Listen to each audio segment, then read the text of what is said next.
Halo guys, balik lagi di channel Baku Hantam kita.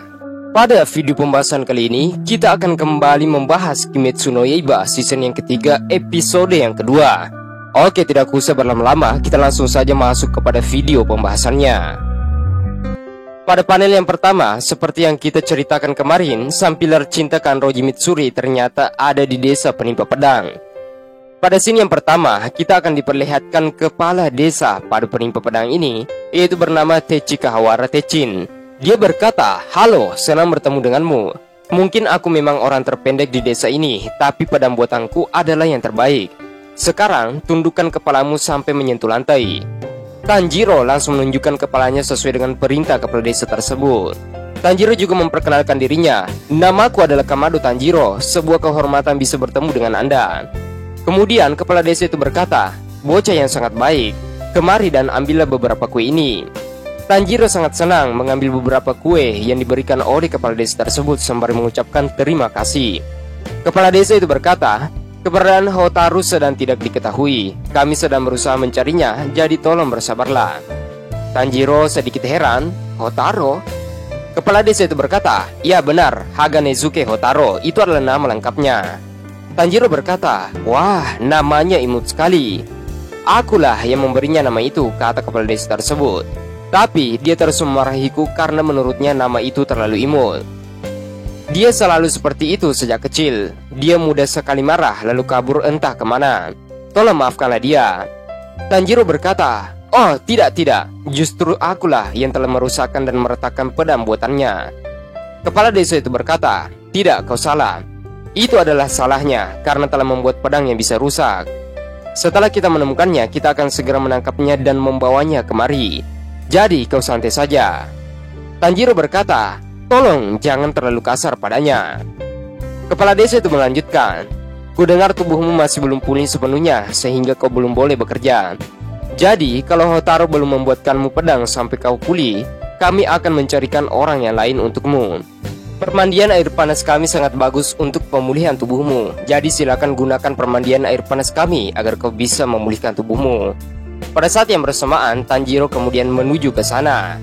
Salah satu pemandu menunjukkan lokasi permandian air panasnya, bahwa lokasinya berada di puncak bukit itu. Akhirnya, tidak berpikir lama Tanjiro langsung saja menuju ke sana. Ternyata di sana ada Kanroji Mitsuri. Dia sangat senang dan wajahnya memerah melihat keberadaan Tanjiro yang secara tiba-tiba. Hashira yang bernama Mitsuri ini ternyata orangnya sangat akrab dan juga welcome. Dia sangat bisa cepat dan juga akrab dengan orang lain yang baru dia temui. Mereka berdua saling berbicara tentang siapa yang mengabaikannya. Tanjiro berkata, "Sepertinya warga desa sudah selesai memasak makan malam. Kudengar mereka memasak jamur matsutake." Mitsuri berkata, "Wah, benarkah?" Akhirnya mereka berdua pun kembali. Tapi di dalam perjalanannya, Tanjiro tiba-tiba melihat sebuah gigi di tangannya. Tanjiro sangat heran. "Hah, sebuah gigi? Gigi siapa yang copot ini?" Ternyata dia melihat ada si rambut mohak. Itu merupakan Shinagusawa Genya. Genya berkata, "Nyala!" Tanjiro langsung berteriak dan berkata, "Hah, kau ini kenapa?" Tapi Tanjiro berkata dengan senangnya, "Sudah lama sekali, bagaimana kabarmu? Namamu sangat menarik dan bahkan sama seperti dengan pilar angin." Tapi Genya mengamuk. Dia berkata, "Jangan bicara padaku." Tanjiro berkata, "Padahal kupikir aku bisa berteman dengannya karena kami sama-sama telanjang pada permandian air panas ini. Astaga, menjalin hubungan itu memang sangat sulit." Tapi dengan hal itu, Tanjiro sangat senang bahwa suatu saat dia bisa akrab dengan Genya. Kemudian pada panel selanjutnya, kita akan diperlihatkan Tanjiro dan Mitsuki sudah berada di ruangan makan. Mereka berbicara satu sama lain. Tanjiro juga membicarakan bahwa dia bertemu dengan Genya. Tanjiro berkata, "Orang yang kau temui di permandian tadi adalah orang dari angkatanku. Namanya adalah Shinagusawa Genya." Mitsuri berkata, "Oh, ternyata begitu ya. Itu artinya dia adalah adik Shinagusawa, bukan? Tapi dia bilang tidak punya adik. Mungkin mereka tidak akur dan itu sangat menyedihkan." Tanjiro berkata, "Oh, begitu ya. Kenapa menurutmu bisa begitu?" Mitsuri melanjutkan, "Aku punya 5 saudara dan akur dengan mereka semua. Aku tidak terlalu tahu.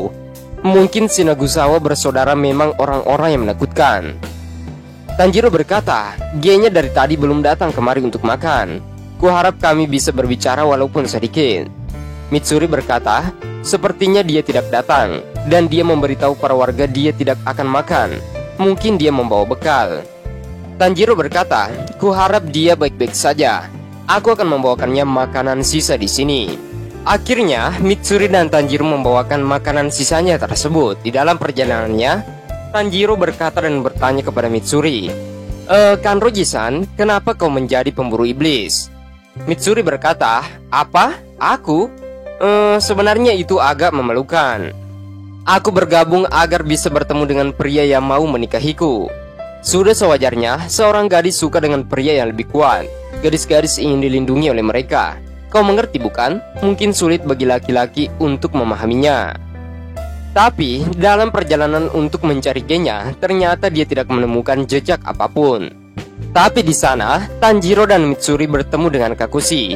Kakushi itu berkata, pedang Anda akan segera selesai. Kami mohon agar Anda pergi ke tempat pembuatannya sehingga kami bisa memberi sentuhan akhir. Tanjiro kemudian berkata, sepertinya aku harus pergi sekarang. Kemudian Mitsuri berkata, Tanjiro, aku tidak tahu apakah kita bisa bertemu lagi lain kali. Tapi, mari lakukan apapun semampu kita. Kau berhasil selamat setelah bertarung dengan iblis bulan atas. Itu adalah pengalaman hidup yang sangat berharga. Lebih tepatnya, tidak ada yang lebih berharga daripada mengalami hal seperti itu. Itu sama dengan 5, tidak, bahkan mungkin 10 tahun latihan keras. Kau benar-benar jadi lebih kuat dibandingkan saat aku melihatmu pertama kali, Tanjiro-kun. Kanroji Mitsuri mendukung Kamado dan juga saudaranya yaitu Nezuko. Tanjiro berkata dengan sangat terkesan, yaitu terima kasih. Tanjiro melanjutkan, tapi jalanku masih panjang. Aku berhasil menang karena Uzui-san membantuku. Aku akan berusaha lebih keras lagi, sampai aku bisa mengalahkan Kibut Sujimusan. Kanroji Mitsuri sangat terkesan dan juga terharu mendengarkan perkataan Tanjiro. Mitsuri berkata, Tanjiro-kun, kau diizinkan tinggal di sini agak lama bukan? Tanjiro berkata, benar untuk sekarang. Kemudian Mitsuri membisik Tanjiro dan berkata, kudengar ada senjata rahasia di desa ini yang bisa membuatmu jadi lebih kuat. Carilah benda itu. Akhirnya, mereka berdua pun berpisah. Kemudian pada panel selanjutnya keesokan harinya, Tanjiro pun pergi. Tanjiro berkata, aku penasaran dengan benda yang dikatakan oleh Kanroji-san. Apakah itu pedang? Apakah benda-benda itu dikubur? Rasanya seperti sedang berburu harta karun. Tempat ini bagus sekali. Tapi aku masih bisa mencium bau permandian dari sini. Mungkin hidungku masih belum bekerja dengan baik karena aku masih belum sepenuhnya pulih. Aku ingin segera bertemu Haga Nezuke-san. Tapi tiba-tiba Tanjiro melihat sang pilar. Tanjiro berkata, bukankah itu adalah seorang pilar? Kenapa dia bersama anak kecil? Shinobu-san pernah menyebutkan namanya. Oh iya, itu adalah sang pilar kabut, yaitu Muichiro Tokito. Ternyata Tokito sedang berdebat dengan seseorang. Orang itu berkata, pergilah, pokoknya aku tidak akan menyerahkan kuncinya padamu. Dan aku tidak akan pernah mau mengajarimu cara menggunakannya. Mendengarkan hal itu, Tanjiro berkata dalam hatinya, apa yang terjadi? Mereka sedang berdebat. Bagaimana ini? Ternyata menguping itu tidak baik bukan? Tapi kalau mereka sampai berkelahi, aku harus melerainya. Kemudian pada paragraf yang selanjutnya, Muichiro Tokito tiba-tiba langsung saja menampar dan menekuk leher dari seseorang tersebut, sampai orang tersebut pingsan di tanah.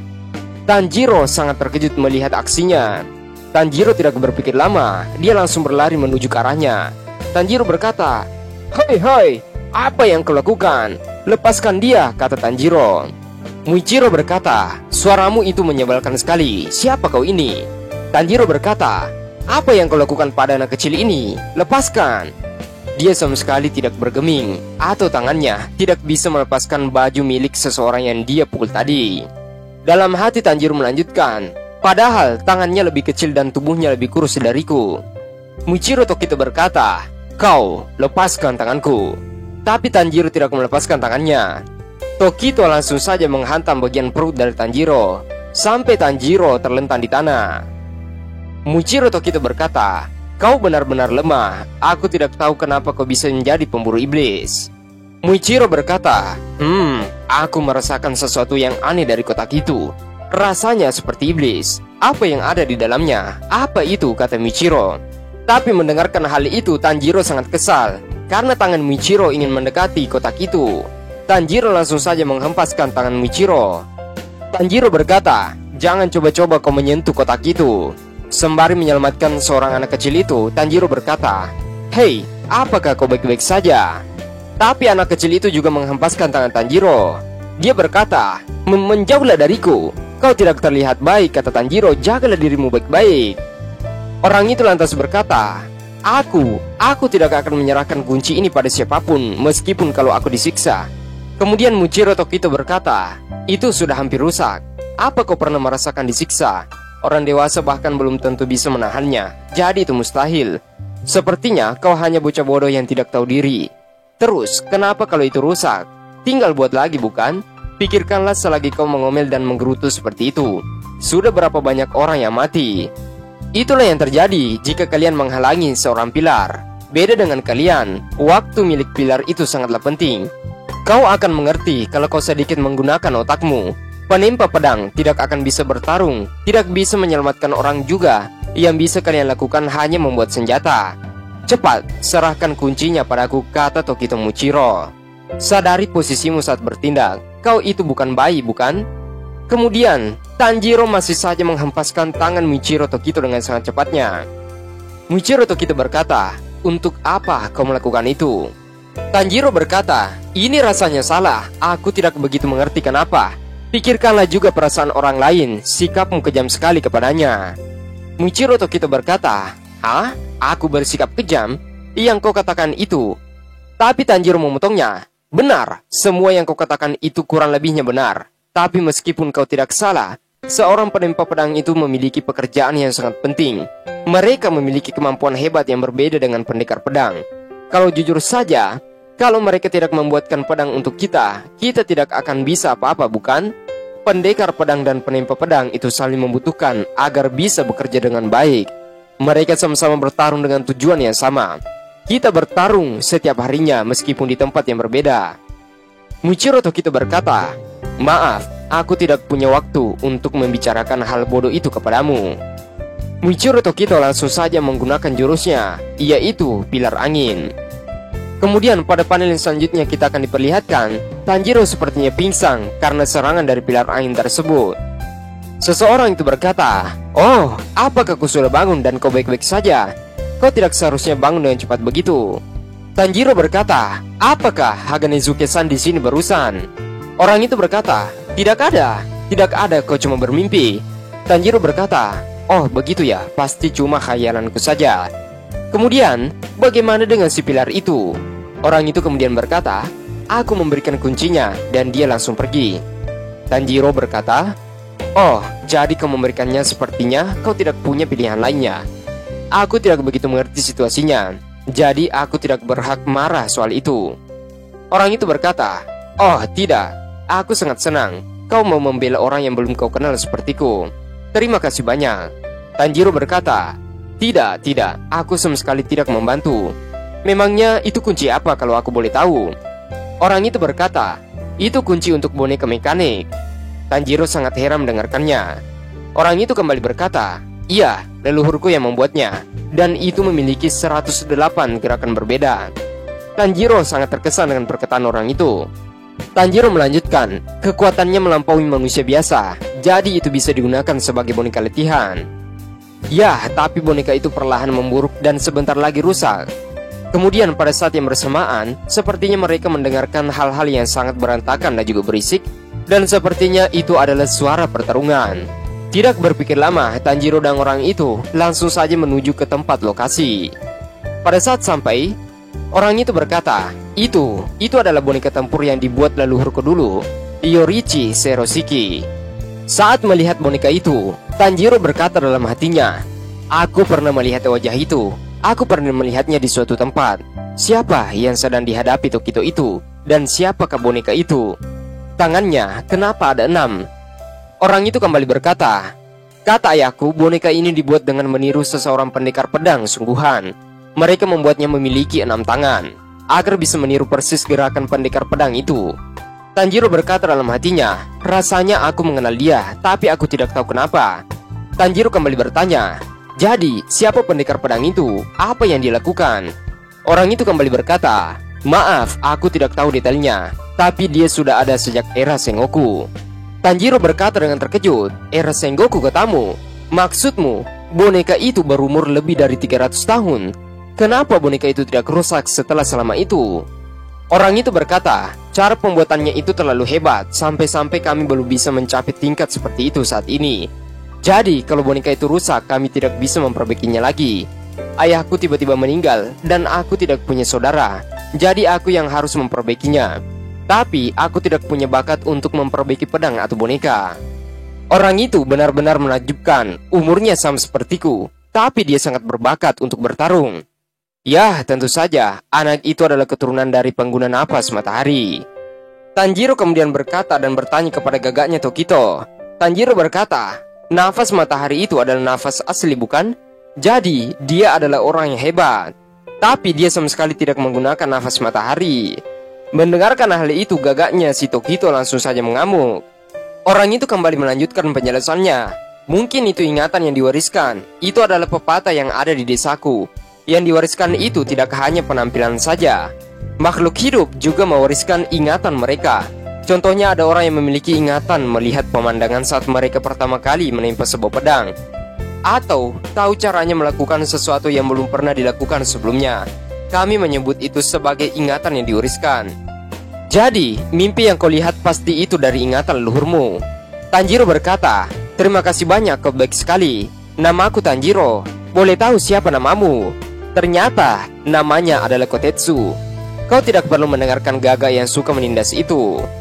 Kemudian pada saat pertarungan itu, sepertinya Muichiro Tokito berhasil menebas di bagian tangan dari Yorichi tersebut atau boneka Yorichi. Sirahnya tiba-tiba terlepas dan mulai hancur. Melihat bonekanya hancur, Kotetsu langsung saja memanjat ke pohon. Sepertinya dia tidak sanggup melihatnya. Tanjiro kemudian berteriak dari bawah, hei, kau masih punya masa depan. Kau harus bekerja keras agar kau bisa jadi lebih baik di 10 tahun atau 20 tahun mendatang. Suatu hari nanti, kau pasti akan bisa melakukan yang saat ini belum bisa kau lakukan. Kotetsu kemudian berkata, tidak, aku tidak bisa. Aku tahu kalau aku ini adalah orang yang menyedihkan. Semuanya akan berakhir di generasiku, dan itu karena salahku sendiri. Mendengarkan hal itu, Tanjiro langsung saja melompat ke pohon sembari menggetik mulut dari Kotetsu. Tanjiro berkata, jangan bicara dengan sembarangan. Jangan mengatakan hal seperti itu soal dirimu sendiri. Kalau kau tidak bisa melakukannya sendiri, orang lain yang akan melakukannya. Tapi kau harus berusaha terlebih dahulu, jadi kau bisa mewariskannya pada generasi selanjutnya. Jadi, meskipun kau tidak bisa melakukannya, anak-anakmu atau mungkin cucumu akan bisa berhasil melakukannya, bukan? Aku ingin mengalahkan Kibutsuji Musan sendiri, dan aku ingin menyelamatkan adikku yang diubah menjadi iblis. Tapi, aku bisa saja mati tanpa berhasil melakukan itu. Tapi aku yakin akan ada seseorang yang berhasil melakukannya untukku. Sama seperti bagaimana kami mengalahkan iblis bulan atas dengan nyawa yang kami hubungkan. Nyawa yang sama itu yang suatu saat akan mengalahkan Kibutsuji Musan. Dan marilah kita berjuang bersama, kata Tanjiro. Mendengarkan hal itu, Kotetsu langsung saja meneteskan air mata sembari berkata, aku tidak ingin melihat boneka itu hancur. Tapi sekarang aku sudah membulatkan tekadku. Sesi latihan dia akan berlangsung semalaman. Itulah kenapa aku berusaha mempersiapkan mentalku untuk melihatnya. Setelah berdamai dengan keadaan, akhirnya mereka berdua turun dari pohon. Nah, setelah turun, ternyata di sana Muichiro Tokito tiba-tiba langsung berhenti berlatih. Mereka sangat heran. Kenapa kau sudah selesai berlatih? Muichiro Tokito berkata, ya, latihannya lumayan hebat. Jadi, siapa? Oh, benar juga. Aku merusak pedangku, jadi aku akan membawa ini. Setelah itu, Kotetsu langsung saja berkunjung ke lokasi boneka yang telah dihajar oleh Muichiro Tokito. Pada saat itu sepertinya ekspresi Kotetsu sangat sedih. Tanjiro berkata, setidaknya kita pastikan kalau boneka itu masih bisa bergerak. Tanjiro dengan riang gembira berkata, bagus, bonekanya bergerak Kotetsu-kun. Syukurlah. Kemudian Kotetsu berkata, ya, Tanjiro-san, sekarang berlatihlah. Kumohon jadilah kuat melebihi sampai kurang ajar itu. Aku akan membantumu berlatih. Tanjiro kemudian berkata dalam hatinya, apa? Sekarang? Aku harus berlatih sekarang? Panel ini ditutup, di mana Tanjiro sepertinya akan mulai serius berlatih dengan boneka Yorichi yang dibuat oleh ayahnya Kotetsu. Sepertinya boneka Yorichi itu mirip dengan Yorichi yang sesungguhnya, yaitu pengguna pertama nafas matahari. Dan kita cukupkan video pembahasannya sampai di sini. Terima kasih buat kalian semua yang sudah menonton video pembahasan ini sampai habis. Jika ada salah kata, admin mohon maaf. See you next time, see you next video, bye-bye.